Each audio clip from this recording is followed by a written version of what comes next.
काय म्हणजे नेमका त्यांचा कुठल्या हेतून तुमच्याशी होते त्यांनी म्हणजे वर्तवणूक? नाही, त्यांचा हेतू एकच होता की ह्याला मारून टाकायचं, दुसरा हेतून नाही. कारण की असं हेतून उचलून नेत नाही कोण. हॉटेलपासून 5 किलोमीटर नेलंय त्यांनी मला, वडगावच्या सिद्धेश्वर वडगावच्या पुलावर फेकून दिले मला नेऊन.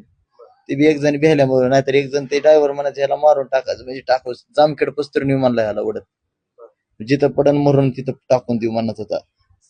तुम्हाला सोडलं कसं तरी त्यांनी? एक जणानं गुचुरीला धरून चालत्या गाडीतनं मग फेकून दिलं ते वडगावच्या पुलावर. मग मी याला ना बघितलं नाही काय नाही, पण मी फिरून उठून बघूस तर गाडी पसार झाली. ते लांबनं बघितलं 51 नंबर दिसलाय फक्त, कारण की मला चक्कर आले झालं, लागलं माझे दोन्ही हात. काचात पॅक केल्यामुळे मला काहीच कळायला नाही. तिथे गाडी थांबलेली होती, मला म्हणले एक फोटो द्या.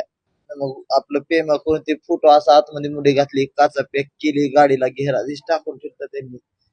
नीटच उचलून नेले आणि मारू म्हणत होते. इथे एक बुकी घातली आणि दोन्ही हात पॅक केले काच, तर मरशाला इथे एक बुकी घालून वडगावच्या पुलावर फेकून दिले मला. पण ह्याला नेऊन ड्रायव्हर म्हणत होता, त्याला नेऊन घाटात फेकून देऊ, मारू म्हणजे ह्याला खलासच करायचं म्हणला.